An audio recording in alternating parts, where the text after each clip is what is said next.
గంటలో మొదలైంది కాదు ఈ భావన,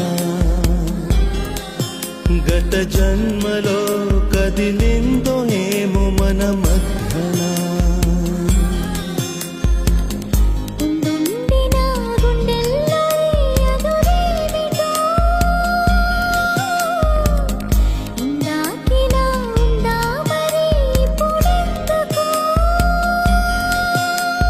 నీలో ఈ ఆశే కలకాలం జీవించాలి, నీతో జన్మంతా